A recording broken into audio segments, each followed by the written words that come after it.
Oui, j'en viens encore sur une petite préoccupation que les frères ont sur le mariage. Parce que jusqu'à aujourd'hui, beaucoup de gens ne savent pas que Dieu, le créateur du ciel et de la terre, je dis bien le Dieu d'Abraham, le Dieu d'Isaac, le Dieu d'Israël, en dehors de ce Dieu, il n'y a pas d'autre Dieu. Il était le Dieu d'Abraham qui fut polygame. Il était le Dieu d'Isaac monogame. Et il était le Dieu de Jacob qui était polygame. Aujourd'hui, il y a de sérieux problèmes que les gens souffrent. Ils disent que le mariage qui est reconnu par Dieu, c'est seulement le mariage du type monogamique. Non, c'est parce que les gens ne savent pas. Et ils appellent que tout celui qui est dans la polygamie, qui a 2, 3, 4 femmes, il est dans le péché. Non, c'est un mensonge. Noir sur blanc. Nous allons le prouver avec la Bible. D'abord, définissons qu'est-ce qu'on appelle le péché. Quand vous prenez Romains chapitre 3 à partir du verset 21, l'Écriture dit: maintenant, sans la loi, est manifestée la justice de Dieu, et laquelle rendant témoignage la loi et les prophètes. Justice de Dieu par la foi en Jésus-Christ, pour tous ceux qui croient, il n'y a point de distinction, car tous ont péché et sont privés de la gloire de Dieu. On dit tous ceux qui ont péché sont privés de la gloire de Dieu. Qu'est-ce qu'on appelle le péché? Le péché, c'est la transgression de la loi. Mais dans la Bible, il y a des lois que Dieu a données pour le mariage. Nous croyons qu'un homme peut être monogame, un homme peut être polygame, un homme peut être célibataire. Et ils ne peuvent pas se condamner entre eux. Ils ne peuvent pas se condamner entre eux. Ils ne peuvent pas se condamner entre eux. Mais ils doivent croire, savoir que Dieu a créé certains hommes sur la terre, ayant une seule femme, ils ne savent pas se contenir. Mais il y a d'autres aussi, Dieu leur a donné la capacité de vivre avec 2, de vivre avec 3, de vivre avec 4 femmes. Dieu leur a donné cette capacité. Mais vous ne pouvez jamais les condamner si réellement ils ont épousé ces femmes-là officiellement. Les gens ne savent pas faire la différence entre certains mots qui sont dans la Bible que je tienne. Par exemple, l'adultère. C'est quoi? L'adultère, c'est tout homme ou bien toute femme mariée. Je dis bien femme mariée qui va coucher avec d'autres hommes en dehors de son mari. Cette femme sera appelée adultère. Parce que dans Romains au chapitre 7, à partir du premier verset, on dit que la loi exerce le pouvoir sur l'homme aussi longtemps que l'homme vit sur la terre. La femme du vivant de son mari ne peut pas devenir la femme d'une autre personne. Pour qu'elle devienne la femme d'une autre personne, elle doit attendre la mort de son mari. C'est ainsi que dans la Bible, si vous allez dans l'Ancien Testament, dans Deutéronome, même dans le Nombre, Dieu avait donné la loi, tu ne commettras pas l'adultère. Pourquoi il a dit tu ne commettras pas l'adultère? Ça veut dire, toi, la femme mariée d'un homme, tu ne peux pas aller coucher avec un homme qui n'est pas ton mari. Si vous faites ça, vous êtes une femme qui sera appelée adultère. Le mot adultère est lié à la femme, pas à l'homme. Quand est-ce que l'homme commet l'adultère? L'homme commet le péché d'adultère, c'est quand l'homme va prendre la femme d'autrui mariée. même la fiancée d'autrui. Si vous prenez la fiancée d'autrui, vous connaissez que celle-là a été fiancée à tel. Vous la prenez. Toi, l'homme, tu commets l'adultère. Tu connais que cette femme est mariée à tel monsieur, tu la prends. C'est l'adultère. Même une femme divorcée, dont son mari est encore en vie, vous allez la prendre. Vous allez commettre l'adultère avec cette femme. Mais si elle était croyante, si elle avait divorcé, et qu'une lettre de divorce lui a été donnée, là, elle est libre. Elle peut se faire remarier par une autre personne. Mais si elle n'a pas la lettre de divorce, elle va connaître d'autres hommes en dehors de l'homme à qui il a divorcé. Il a commis l'adultère. C'est le mot qui est dans la Bible. Il y a la fornication. La fornication, ce sont des hommes qui prennent les femmes sans pour autant les épouser. Vous êtes un fornicateur. Parce que vous la prenez, vous la laissez, vous prenez l'autre, vous la laissez. Vous êtes un fornicateur. Dieu n'aime pas ça. L'impudicité, ce sont des relations contre nature. Vous trouvez des gens qui ont de parenté dans la famille. Des filles et des garçons se prennent. C'est l'impudicité. Même un parent qui prend sa fille, qui prend quelqu'un de la famille, c'est l'impudicité. Ce sont des relations contre nature. Ou bien un homme prend un autre homme, ou bien une femme qui prend une autre femme. C'est l'adultère. Ou bien un homme qui se laisse prendre par les animaux, ou bien un homme qui prend l'animal. C'est l'impudicité. Tout ça, ce sont des relations contre nature que Dieu n'aime pas. Je parlais de l'adultère, je parlais de la fornication, et je parlais de l'impudicité. C'est vrai. Et j'ajoute la prostitution. La prostitution, c'est quoi? C'est une fille ou bien une femme qui se laisse prendre par les hommes et que les hommes là ne l'épousent pas, qu'on lui donne l'argent. C'est ça la prostitution. La prostitution, l'adultère, la fornication, l'impudicité, ce sont le mot biblique. L'ensemble de tout ça, c'est ce qu'on appelle le désordre. On appelle ça le débauche. Dieu est contre ça. C'est pénissable. C'est ainsi que le Seigneur a dit, laissez-moi les adultères, les impudiques et les débauchés. Moi-même, je vais m'occuper d'eux. Dieu n'aime pas ça. Mais le mariage, c'est autre chose. Dieu aime le mariage. Il y a le mariage polygamique. Il y a le mariage monogamique. Dieu aime le mariage. Il a donné même la loi. Je vous donne la première loi de la polygamie. Exode 21, le verset 10. Écoutez comment il parle. C'est la première loi. Il dit, si quelqu'un prend une autre femme, il ne retranchera rien pour la première à la nourriture, aux vêtements et aux droits conjugal. C'est-à-dire, si vous voulez prendre une autre femme pour en faire une deuxième, même une troisième, tu ne peux pas retrancher à la première femme sur sa nourriture. La manière dont tu l'as donné la nourriture, continue à la donner. Il faut trouver d'autres pour donner la deuxième femme. Le vêtement, la même chose. Et son droit de la chambre, les relations sexuelles, vous devez les donner sans retrancher. C'est pourquoi que si vous voulez devenir polygame, vous devez être fort sexuellement. Ça, c'est un, savoir satisfaire les femmes.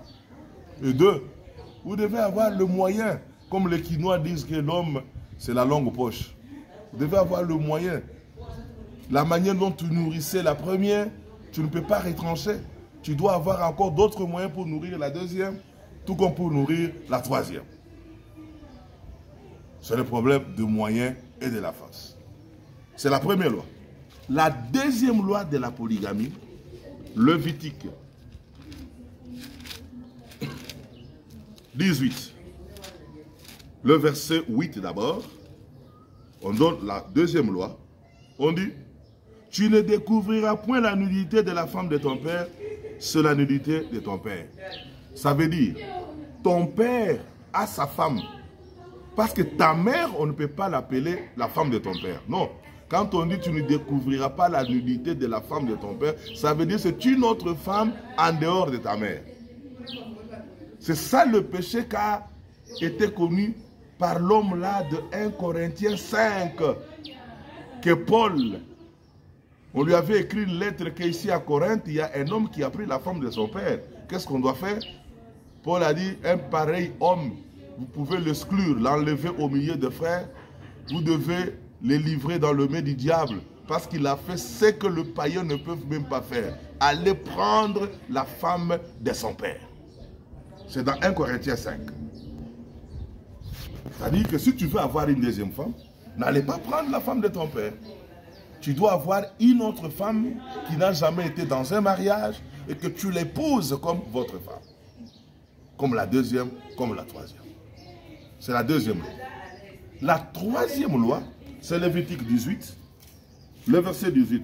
Tu ne prendras point la sœur de ta femme pour les exciter à la rivalité, en découvrant sa idée à côté de ta femme pendant sa vie. C'est-à-dire, pendant que ta femme est encore en vie, ta femme est en vie, encore en vie, tu ne peux pas aller prendre sa sœur parce que tu vas les inciter à la jalousie. Tu peux aller prendre d'autres femmes qui n'ont jamais été dans un mariage. Mais la femme, ta femme à toi, quand est-ce que tu peux prendre sa sœur? Il faut attendre la mort de ta femme. Ça peut arriver, tu prends sa sœur, ça n'a jamais été un péché.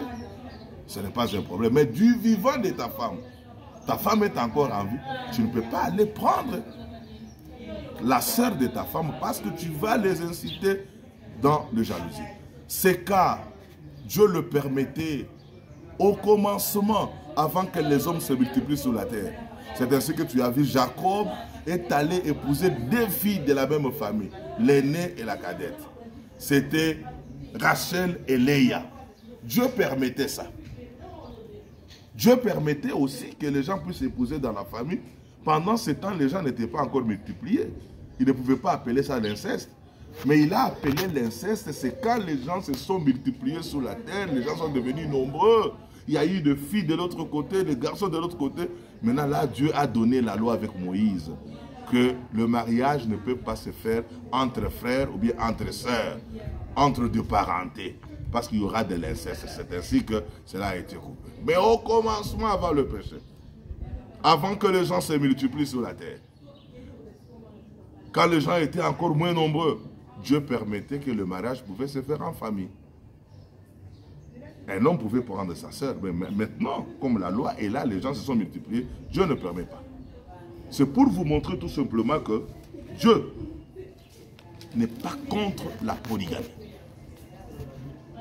C'est la loi de Dieu. Ça fait partie des lois de Dieu. Il y a la loi monogamique et il y a des lois polygamiques. Mais aujourd'hui, vous trouverez, surtout l'église catholique romaine, l'église du diable, l'église des démons. C'est là-bas que vous allez trouver un prêtre célibataire, mais en train de bénir le mariage de mariés. Et il donne même une loi, il dit, le mariage qui est reconnu par Dieu, c'est la monogamie. Et il a obligé les gens à mettre des bagues au doigt. Vous trouverez un homme qui est une femme, mais le bague. Non, prenez la Bible. Nulle part dans la Bible qu'on a pris la bague, qu'on a mis au doigt d'un homme.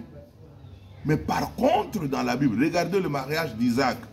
Regardez le mariage de Jacob. Les bagues, on le donnait aux femmes. Moi, je peux être là sans bague. Je peux avoir une, je peux en avoir deux femmes, je peux en avoir trois femmes. Ce sont mes femmes-là qui doivent vous porter des bagues.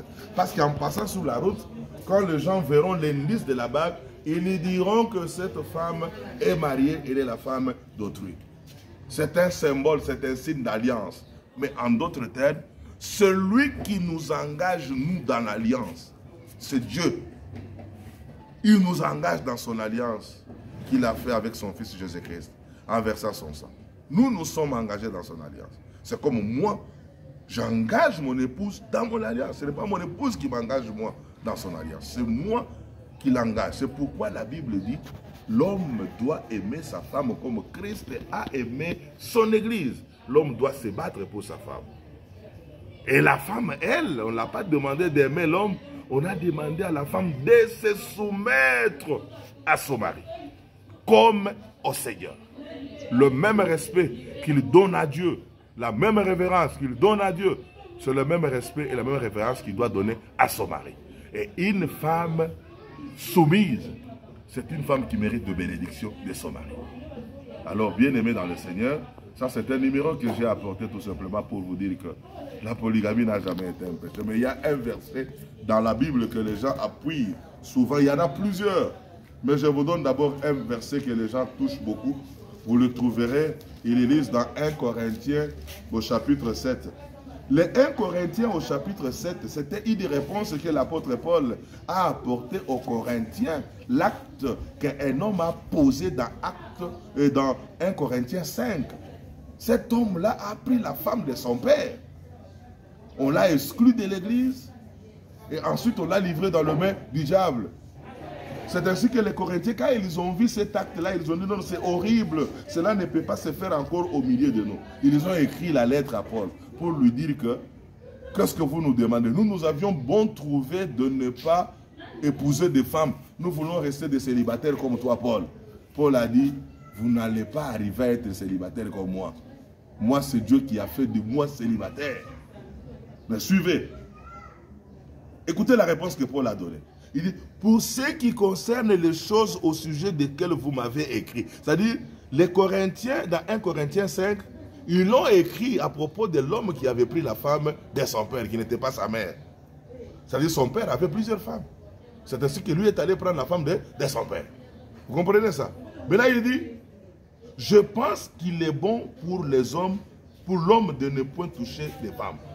C'est ce qu'ils ont écrit. Nous avons trouvé bon qu'on ne va plus toucher des femmes, qu'on doit rester des célibataires. Ah, Paul maintenant a répondu. Il dit, toutefois, pour éviter ce qui était passé dans 1 Corinthiens 5, chez vous là-bas, il dit, toutefois, pour éviter la débauche, le désordre, c'est que l'homme a commis l'impudicité là, il est allé prendre la femme de son père, que chaque homme, que chaque femme ait, que chaque homme ait sa femme et que chaque femme ait son mari. Maintenant, soyez intelligents. Il dit que chaque homme ait sa femme. Quand on dit ait sa femme, on a utilisé les adjectifs possessifs. Après, on a utilisé même le subjonctif. Vous avez vu, frère? C'est clair. Ait sa femme. C'est ce qu'il veut. Il veut que chacun arrive à avoir celle qui lui appartient. Mais ici, beaucoup de gens prennent cette écriture pour dire que, oh, il a dit qu'il faut avoir une seule femme. Non, non. Ici, on a utilisé les adjectifs possessifs. C'est comme tout à l'heure, je vous dis, ça c'est ma chemise. Mon ton son, montre votre langue. Ma tassa, ça c'est ma chemise. Ce n'est pas que j'ai une seule chemise dans la maison, j'en ai plusieurs. Mais je vous ai montré celle que je viens de porter tout à l'heure. Quand on dit qu'il puisse aider sa femme, ça veut dire que tu ne peux pas aller prendre une prostituée, tu ne peux pas aller prendre une femme d'autrui, tu ne peux pas aller prendre la femme de ton père, mais tu dois en avoir l'une qui est à toi, celle qui t'appartienne. Vous comprenez ça? Tu peux en avoir deux qui sont à toi, tu peux en avoir trois. L'une d'elles, c'est votre femme. Tu peux l'appeler ma femme. Vous comprenez, frère? C'est ça le problème, car les gens, ils lisent le verset, mais ils ne comprennent pas. Je peux vous donner les types de ces versets dans l'Ancien Testament. Si vous allez dans 1 Samuel, 2 Samuel, chapitre 12, le verset 24, c'est Dieu qui parlait à David. Il a dit que si tu avais trouvé que les femmes que tu avais étaient moindres, tu n'allais pas aller prendre la femme de ton serviteur, ton général. Tu as mal agi. Mais moi, j'allais t'en ajouter si tu avais demandé. Tu vois, David est allé prendre la femme de son général. Et Dieu a condamné ça. Même l'enfant qui était né était mort. Vous avez vu? Dieu a condamné ça. Mais quand le général était mort, et David maintenant avait l'accès de prendre cette femme. Maintenant, l'Écriture dit que quand David est allé vers Bathsheba, Bathsheba là, ce n'était pas sa première femme. Elle était la 501e femme. La 501e. 501 femme de David. L'Écriture dit que David alla coucher avec sa femme Bathsheba. Sa femme Bathsheba. Et Bathsheba qui était la 501e. Ce n'était pas que Bathsheba était seule. Elle était la 501e. Il faut savoir utiliser les adjectifs possessifs et quand. Et ça détermine quoi? Ce qui vous appartient. L'apôtre Paul a interdit de ne pas aller coucher avec une femme qui ne t'appartient pas. Il faut aller coucher avec celles qui t'appartiennent. Elles peuvent être 2, peuvent être 3, peuvent être 4, même 5 selon le moyen que tu as, mais des femmes qui te sont en propre. Je pense que vous avez compris. Dieu n'a jamais été contre la polygamie. Dieu n'a jamais été contre la monogamie. Mais Dieu n'a jamais été contre un homme célibataire. Amen. Alors c'est ça la parole de Dieu. Que le Seigneur vous bénisse. On va continuer prochainement. Shalom.